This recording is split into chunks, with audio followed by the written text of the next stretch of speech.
Hello students, today the topic we are going to cover is hypnotism and meditation.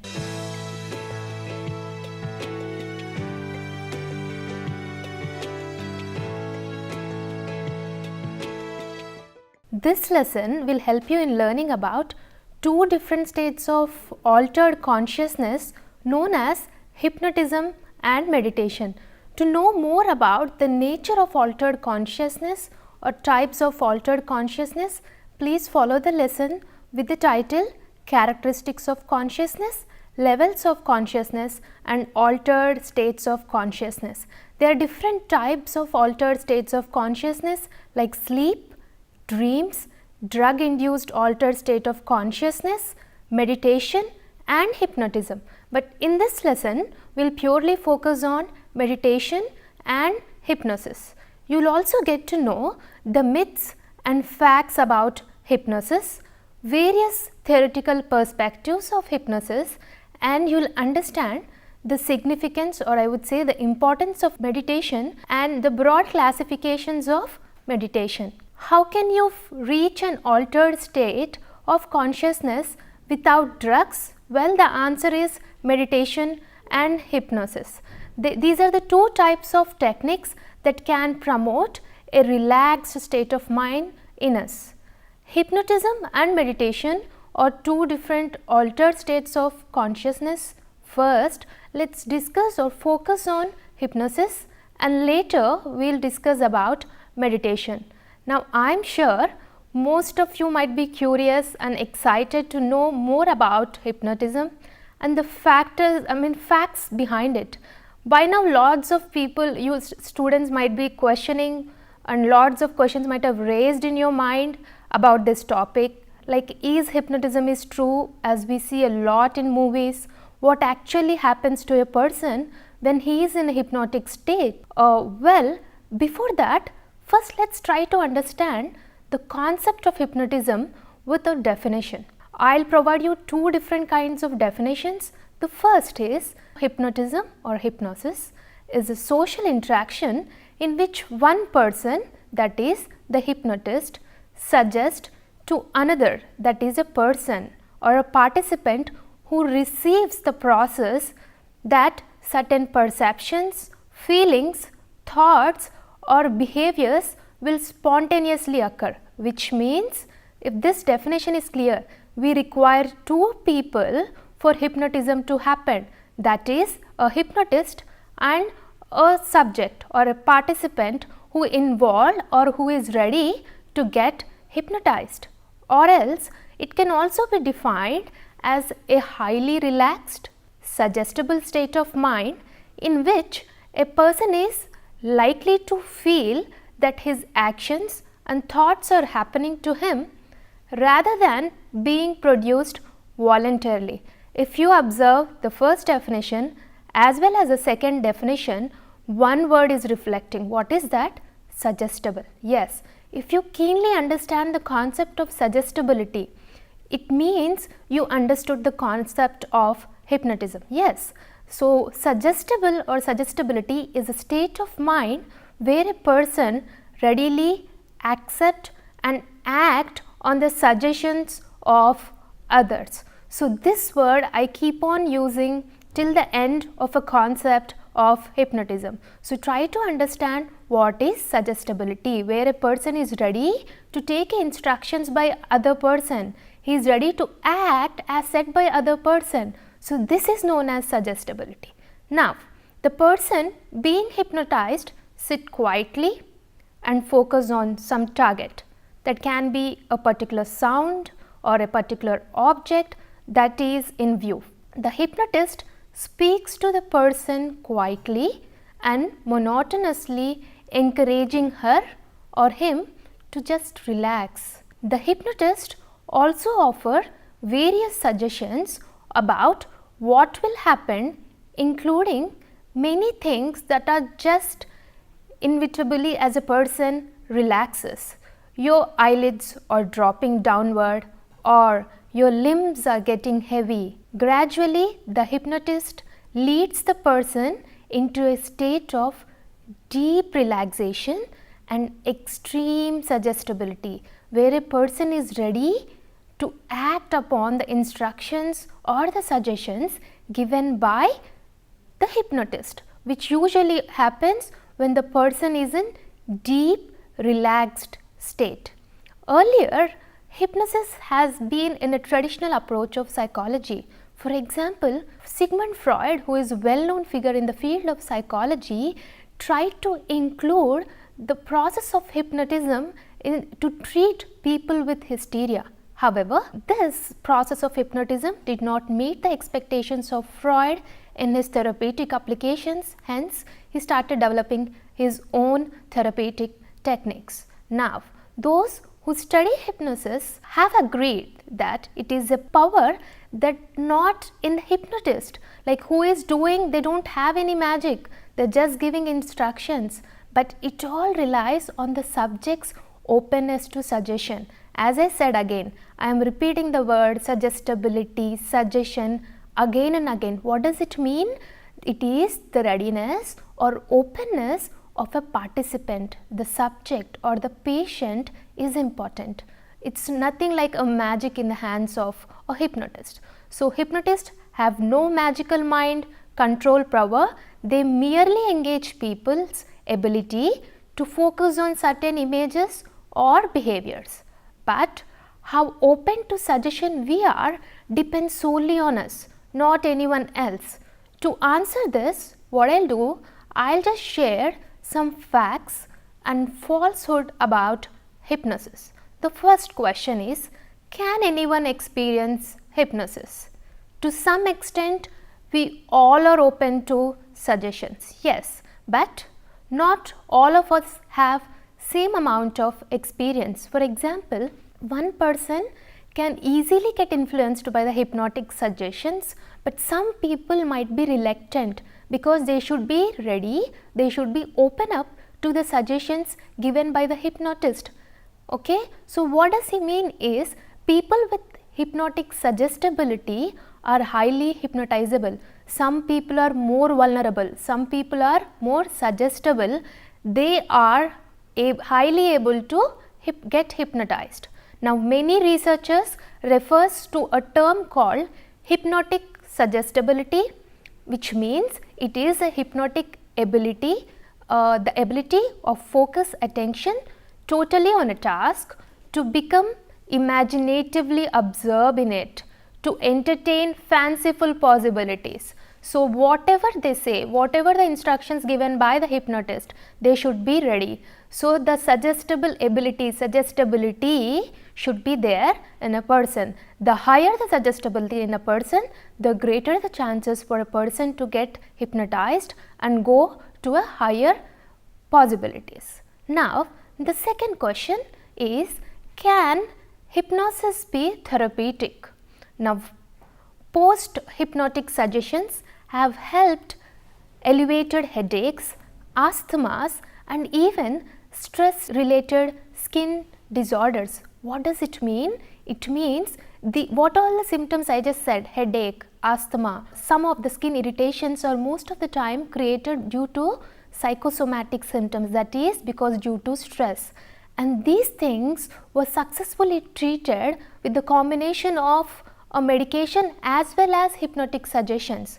So, studies reveal that clients who received therapy supplemented with hypnotism showed greater results than other therapy patients. So, people who just received treatment versus people who received treatment also supplemented with hypnosis, the result is greater. Now, the third point is, can hypnosis alleviate pain? Yes, to some extent hypnosis can relieve pain. So, for that I would share a study with you. In a study, when unhypnotized people put their arm in an ice bath, they feel intense pain within 25 seconds.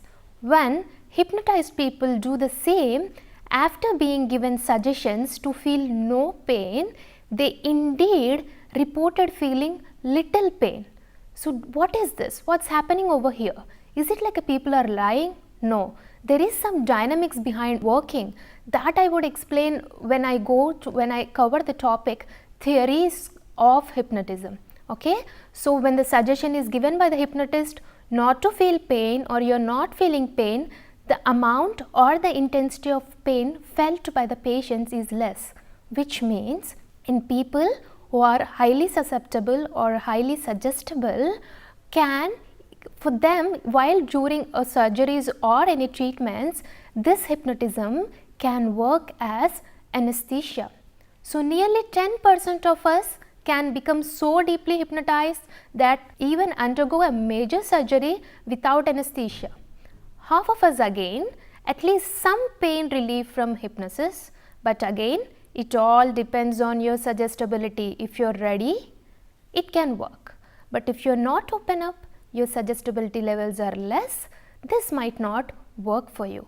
So which means these are all the three factors, like can anyone experience suggestibility, can it be therapeutic to relieve from, and can it be elevate pain? Yes, this can happen to some extent, but again it all depends on what? Yes, well, right said, it all depends on suggestibility. Now, but what is the mechanism behind it?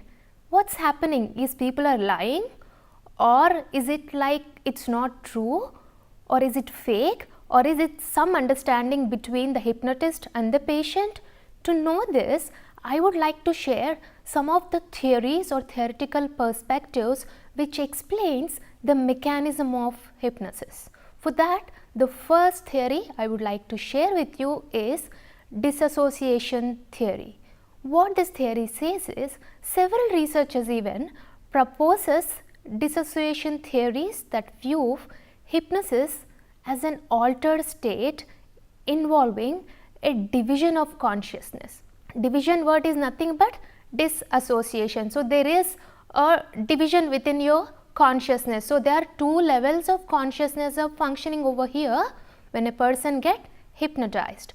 So one of the researcher Hilgard proposed that hypnosis creates division of awareness in which the person simultaneously experience two streams of consciousness. Now consciousness is a stream of activity, right, mental activity, but over here what's happening, it's getting split into two and they are simultaneously two streams of consciousness are working that are cut from each other, and again these two streams are not related with each other, they got disassociated. One stream respond to the hypnotist suggestion. So whatever hypnotist is saying, one stream is actively involved in that, it got busy in that, while the second stream is a part of consciousness that monitors behavior which remains in the background, which means it observes, it knows what's other stream of activity is doing, but it just keeps silent and remains in the background, but is aware of everything that goes on. And Hilgard named this second part of consciousness which is at the background as hidden observer. I mean, it observes everything hiding behind, but it doesn't involve. To get more clarity, what I'll do, I'll share a small example with you. Okay, when suggestion is given to a person that your arm will start feel lighter and will begin to raise, then the person who is under the influence of hypnotist will intentionally raise his or her arm, but only the hidden observer is aware of it. Who is hidden observer here? The second stream of activity which is at the background, but which is not active to the suggestions given by hypnotist. And the mainstream, what is mainstream here? The mainstream is one which is following the instructions of hypnotist. So the mainstream of consciousness that responds to the command is blocked from this awareness, that it is purposefully lifting. It just blindly does whatever suggestion given by hypnotist and perceives that the arm is raising all by itself, but not because the person is purposefully lifting. So they are not aware that they are doing it by themselves. They feel that it is automatically getting raised. So this is the dimension, I mean this is the reason why people say they act but they are not completely involved in it in the process of hypnotism. Now, the second perspective or second category of theory I would like to share to explain hypnotism mechanism is social cognitive theory. So, as the name indicate, here the social process as well as a person cognition, that is how they think, feel, is also influencing. So, social cognitive theorists propose that hypnotic experience results from expectations of people who are motivated to take a role of being hypnotized. As I said you before, it's not a magic, it's not any fake drama, it is all depends on the person who makes up their mind, who is ready to take part in a process of hypnotism. If a person is skeptical, he is very doubtful about getting into hypnotism and his suggestibility levels are less, which means he didn't made up his mind to take part.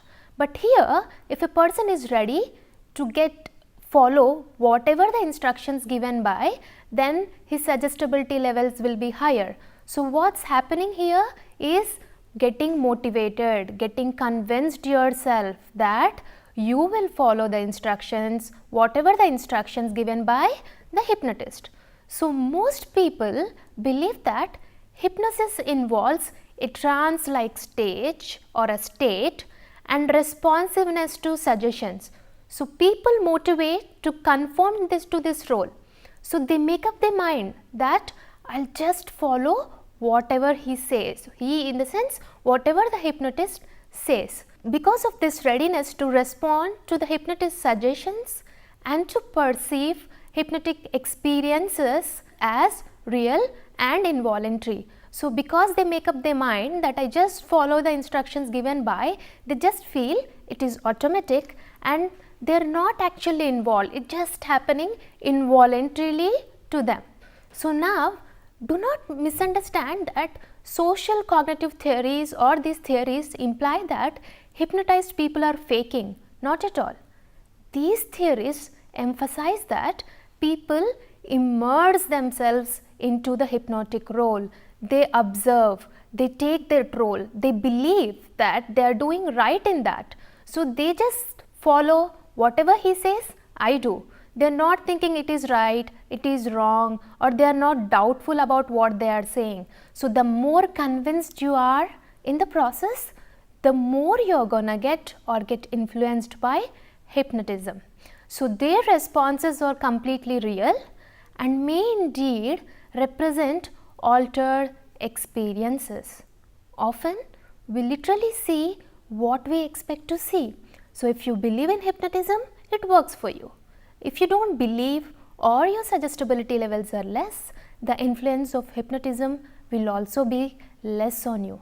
For example, the hypnotized subject or a person whose arm automatically raise in response to the suggestion genuinely perceives that behavior to be involuntary because this is what the subject expects, and because attention is focused externally on the hypnotist and the hypnotic suggestion. He just removed his attention on other things.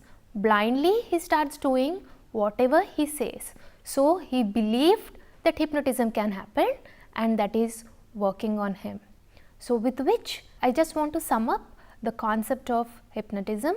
So, as I insisted, just remember hypnotism is a social interaction and the influence or the impact of hypnotism depends on the level of or the amount of suggestibility a person undergoes. But hypnotism can work provided a person is open up, and it would be fruitful if you integrate that with any other therapies rather than solely by hypnotism. But still, I want to conclude saying one thing, still hypnotism is a controversy. Some researchers rely on that, some say solely hypnotism can work, but some says hypnotism to some extent can relax a person, but purely we can't say that it is highly therapeutic by nature.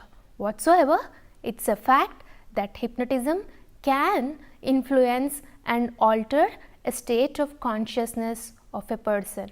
Now, let's discuss about another altered state of consciousness, that is called meditation. So, how many of you do follow meditation? If not, please, I hope rather than just studying this as a theory, please take it as an opportunity and start motivating yourself to do meditation. Yes, I would say if you see the continuum of and consciousness, meditation is the highest level. Like in your day-to-day life, what you're aware around, you have lots of distractions in your consciousness.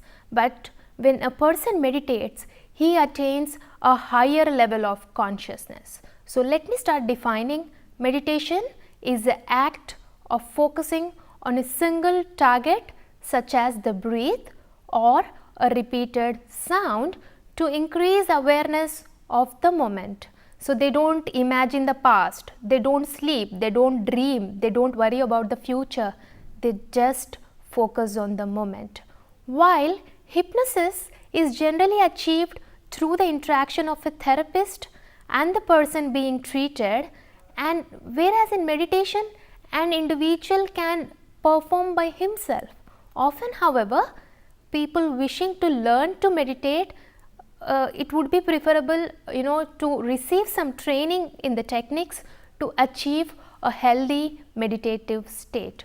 Although there are a number of different techniques in use, the central feature of all meditations or any type of meditations is clearing the mind in order to achieve a state of relaxed awareness and focus. Yes, meditation have many positive effects on body, on both mind as well as body. I mean, if I start explaining the benefits of meditation, this one class would be not enough. So when compared to non-meditators, people who meditate seem to have lower blood pressure, lower levels of body stress hormones and enhanced immune system. Yes, meditation also seems to have powerful impact on brain activity. As I told you before, under the topic of characteristics of consciousness and altered state of consciousness, to measure various states of consciousness, altered state of consciousness, one way to measure is using an equipment called EEG. What does EEG mean? EEG means electroencephalogram. This is used, actually this have been equipped to a person when they are meditating to see how the brain waves or brain activity levels is. So when this have been done, the data showed a strong increase in alpha rhythms. This is one kind of brain waves associated with high state of relaxation. So if you practice in this day-to-day busy life, if you practice this meditation, it would be very helpful. Now there are lots of types and many types of meditation, but broad classification today I would just like to focus on two types.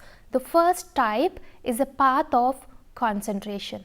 In this kind of meditation, person directs attention away from the external world, focusing on specific object such as a small chant, mantra, or I would say short prayer, a picture or a candle flame.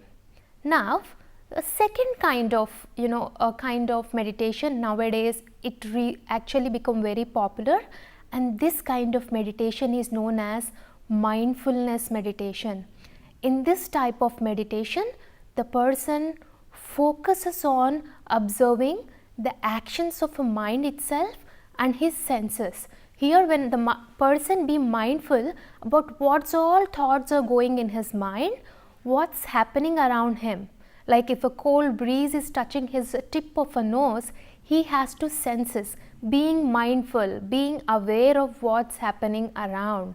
So this is a second kind of meditation. So apart from this, you have many other types like body guided meditation, where you focus on relaxing all parts of your body.